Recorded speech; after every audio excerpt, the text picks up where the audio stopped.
Well, they're back at it. Specifically, the guy who leads them is called Chief Ephraim. This is House of Israel. And the guy comes up to ask him where a local taco spot is while they're teaching camp, and they assault. If you do that, you're gonna get your face smashed over. I promise you. Boy, do what you say you want to do. You're gonna get your face smashed. Yo, back up. Back up, bro. You serious? Are you serious? You must got something on you, right? That's why you feel brave coming up here. You got something on you. You got something because you pull it, you're gonna lose. I'm gonna tell you. I'm telling you, you gonna pull it, you gonna lose. Just back up and get up out of here, man. Yo, I tell you what, my man, just go on this. Hey, man. That's right. That's it. What? Yeah, we're not fucking begging, man. The phone is over here. Keep your back. Don't keep your back turned. Hey, watch.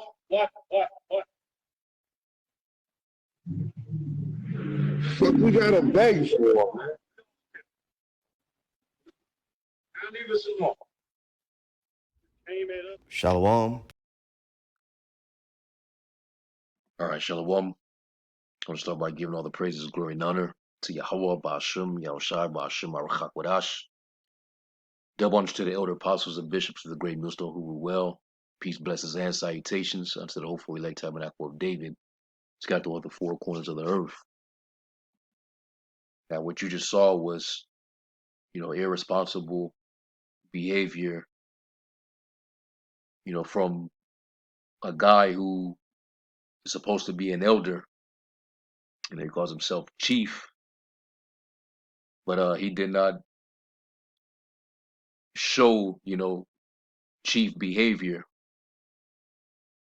allowing a low level Edomite get under his skin enough for him to resort to violence and being carnal.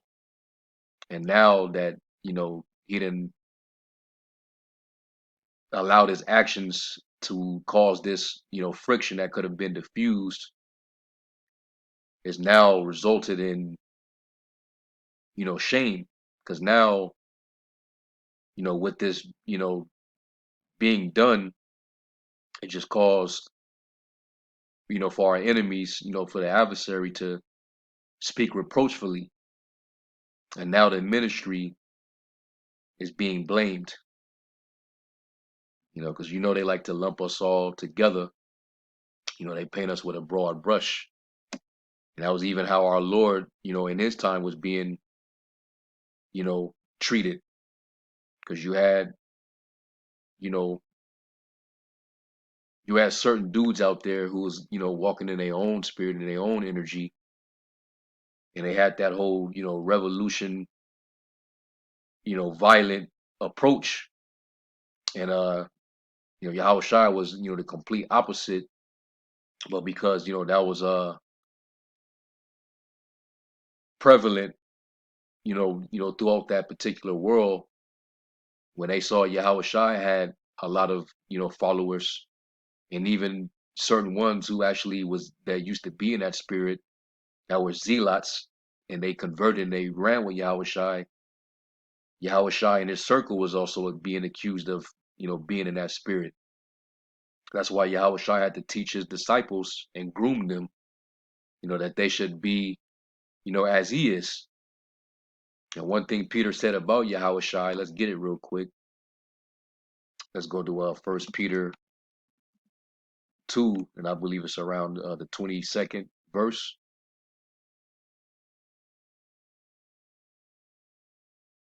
Yeah, this is 1 Peter 2.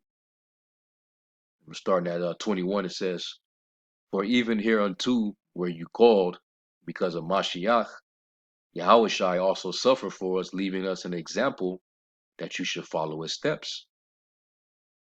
All right, and when he was on the scene, he was constantly instructing his disciples on how to conduct themselves as followers of the anointed.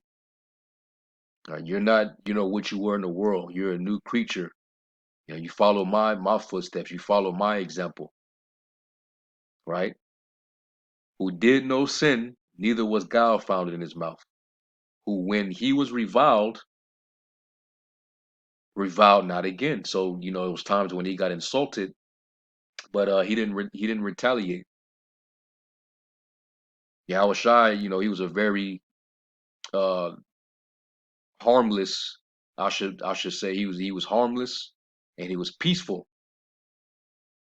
And there was one time when he actually, the zeal got the best of him, when he went into his father's temple and saw them, you know, basically turning the Lord's house into a house of merchandise. And he lost it. But that was the only time he showed violence. But he always had encounters when you had them wicked, you know, Pharisees, Sadducees that was always challenging his authority and insulting his intelligence. All right. And they would insult him, but he wouldn't retaliate. All right. This is the Son of the Most High. It says, when he suffered, he threatened not, but committed himself to him that judgeth righteously. And when you read that in the NLT, it says he did not retaliate when he was insulted, nor threaten revenge when he suffered. He left his case in the hands of the Most High, who always judges fairly. Okay. NIV, when they hurled their insults at him, he did not retaliate. Now, you know, true enough, you know, this footage that we have isn't long enough to be able to judge, you know, whether, you know, what this Edomite did warranted this type of, uh, you know, altercation. But from based on what we do see, it didn't sound like he's, you know, he threatened them. Now we don't know what went on, you know, prior to, you know, this footage. But if it's true that he only tried to ask, you know, where's this restaurant at, or, you know, this taco spot, that right there should have never got to this particular situation. You're supposed to be, you know, bigger, the bigger man, and to, you know, be an example to the men that's watching you as a so-called elder, because, you know, the people up under you, they following in your footsteps. All right. The younger, they submit themselves to the elders, you know, with humility. And you being an elder, you having the oversight, so you're supposed to, you know, walk the best way, you know, possible. So, you know, with Yahweh Shai, because we always got to use Yahweh Shai, you know, as, you know, that measure. Would Yahweh Shai have done the same? Would he behave the same way? And if you know he wouldn't have, according to what the scriptures say, then you're not walking in Yahweh Shai. You're resorting back to that old man, which, you know, this dude in particular, you know, I believe he's who he always been, even in the truth. But that's just my assessment. You know, I speak as a man. All right, but you know, this is irresponsible, man. All right. Now we're supposed to do things that don't give the enemy any type of ammunition, because, you know, they got the scope on us. All right. You got Haman in the cut, you know, waiting to report on any little thing that he can see that we may be accused.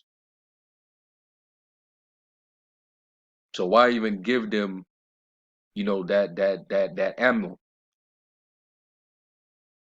All right. We're to simply do nothing.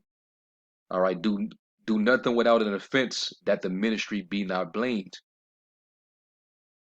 So that's why we have a certain conduct. Let's real quick. Let's get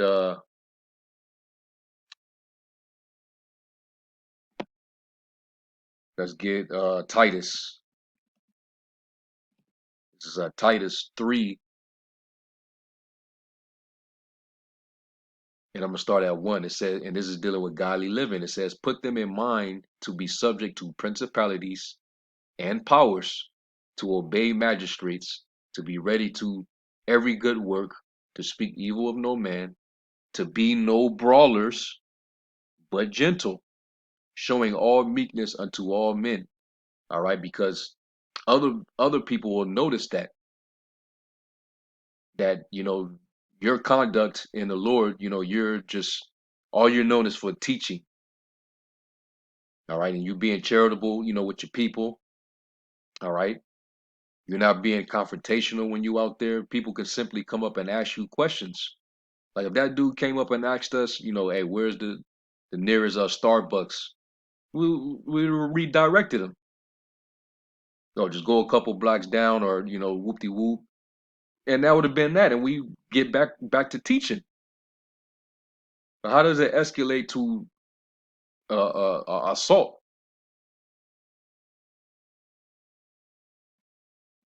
So you're not living what the scriptures say.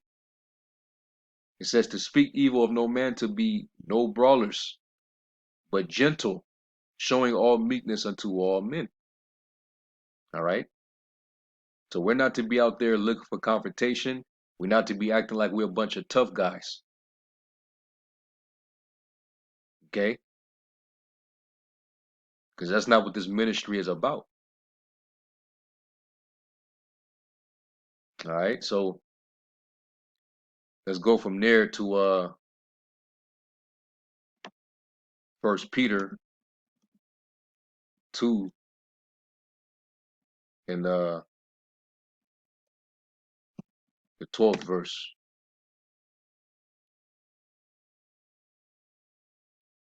And it says, First Peter 2 and 12, it says, having your conversation honest among the Gentiles, that whereas they speak against you as evildoers, they may your good works, which they shall behold, which they shall what see, glorify the Most High in the day of visitation.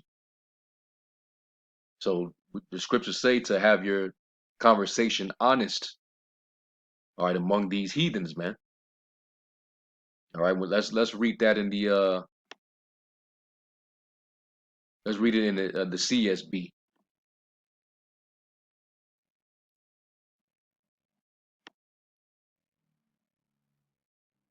And it says, conduct yourselves honorably among the Gentiles, so that when they slander you as evildoers, they will observe your good works and will glorify the Most High on the day he visits. All right. So we got to conduct ourselves honorably. All right. Because all they can really do, if you are carrying yourselves with honor and integrity and gentleness, you're not carrying yourself like a nigga. All they could really do is just slander you until when that day comes and the Lord justifies you, they're going to be ashamed. Okay? That's going to put all your detractors, everybody that has some evil to say about you, that's going to put them to silence. Okay? So we're not supposed to do things that's going to get us blamed. We got to be unrebukable, blameless. Let them, try to find something. And all they can really do is just try to, slander you, falsely accuse you. And that's what a devil do. A devil falsely accuses. Okay? But you're giving the devil actual ammunition to truly accuse you of.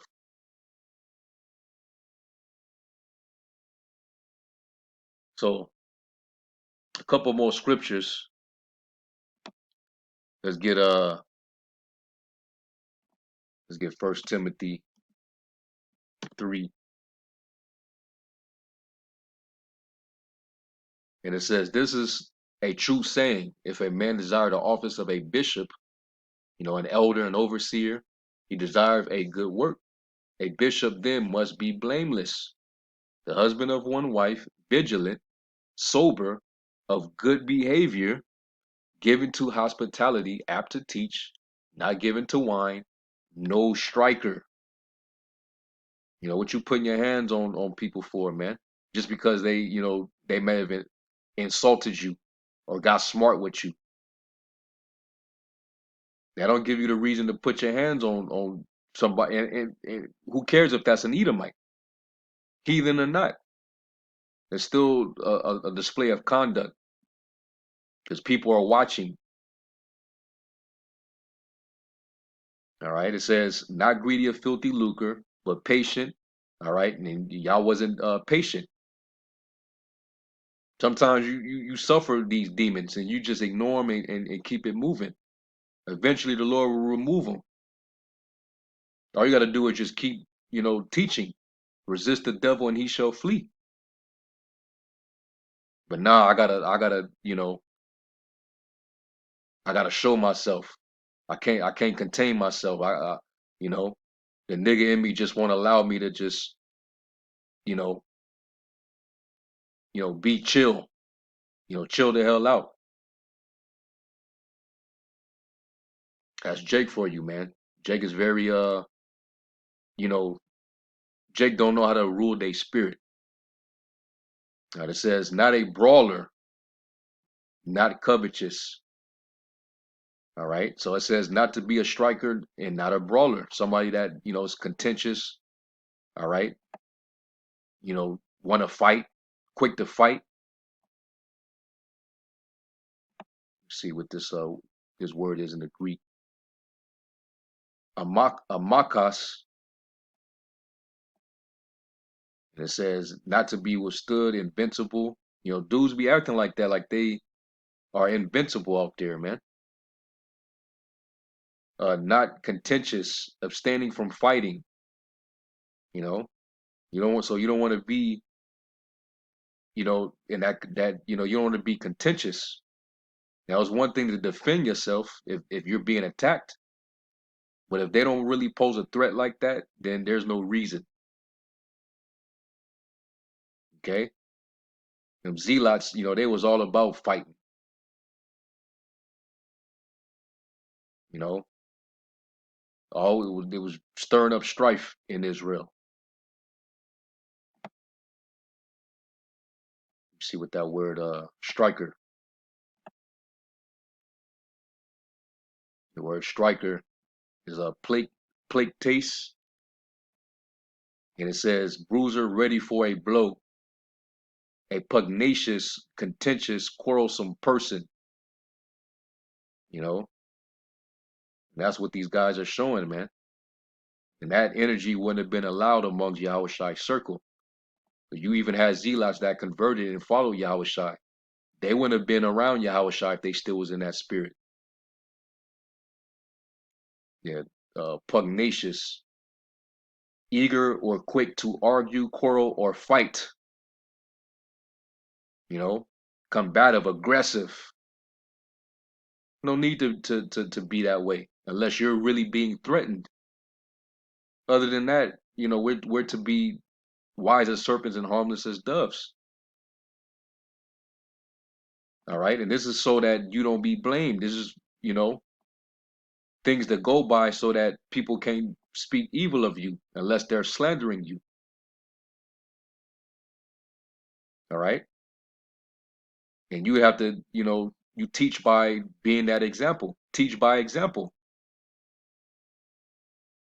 All right. This is how a bishop is to be seen. All right. But you're misrepresenting if you call yourself an elder and a chief. But you out here doing shit that's getting you and the whole ministry blamed. These people are violent.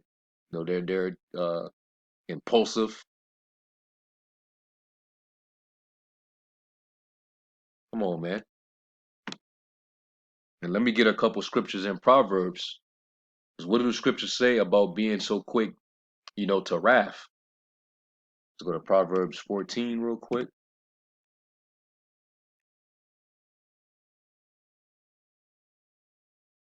There's Proverbs 14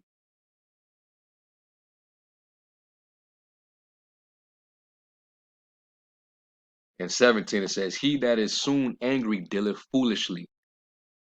All right, and that's that's what we saw here. That was foolish, man. Thought he had a gun, and then when you went over there and touched him, he didn't even have a weapon on him.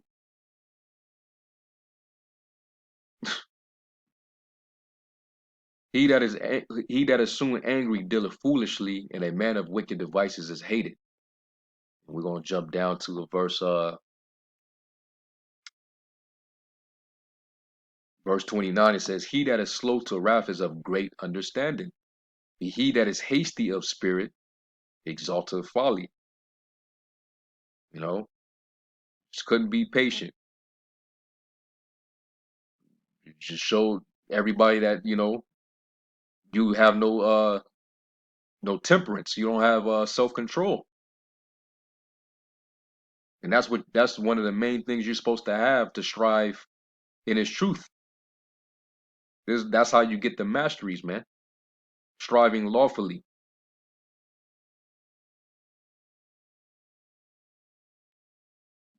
We get another scripture. Let's go to the 15th chapter and go to verse 18. It says, "A wrathful man stirreth up strife, but he that is slow to anger appeaseth strife." These scriptures is what's whipping you. We ain't gotta you're getting whipped with the scriptures right now.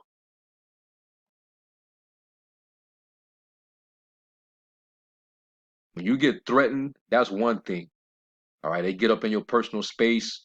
If the person you're dealing with, assaults you, smack something out your hand, spit on you, then that's when you get in that spirit.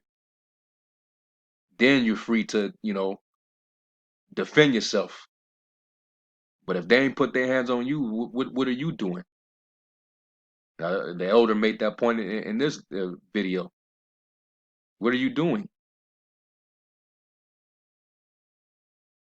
All right, Proverbs 16 and 32. It says, "He that is slow to anger is better than the mighty, and he that ruleth his spirit than he that taketh a city."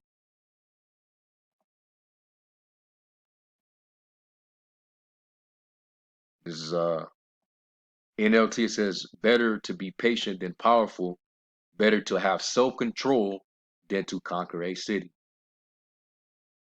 All right. CSB says, "Patience is better than power, and controlling one's emotions than capturing a city." So you being quick to be angry and reacting, you one of those reactionary type of individuals, that can cause you to make a fleshly decision that can, wind up putting you in a predicament that can cost you your life, your freedom, and it already caused blame on the ministry. That's why it says a carnal mind is enmity. So we got to be, spiritual. We deal with demons all the time, but we ain't, gotten into no brawl or stumped out somebody just because they stood there and antagonized us or whatever. You're gonna deal with demons. They out there, okay? But this is definitely not, an example to be, laid, for men that are, following. It says, the scriptures say, "Mark the perfect man," and pretty much. Let me see if I can find that. It says, "Mark the perfect man," meaning watch him, right? It's Proverbs. So it's like your Psalms 37 and 37 says, "Mark the perfect man, and behold the upright." but the end of that man is peace. All right, but not a wrathful man, not a man who's quick to anger. That is the end of him ain't peace. All right, so that's a bad example, and that was definitely irresponsible on Chief Ephraim's part and the men up under him. They did that because he allows that. He that's the spirit that he's in, as is the ruler of a city. So are the people. So that's not the example that we show here at Great Millstone. Apostles and elders, that's not you know that's not our conduct, and they've shown that. All right, you got to be a man of reason, and also we have to be patient. Even when we dealing with opposition, you still got to be patient. Anyway, I just had to put my 2 cents in, and Lord willing, it was edifying. I'm gonna give all praise, glory, and honor to Yahweh Shem Yahweh Shai. To the next lesson, Shalom.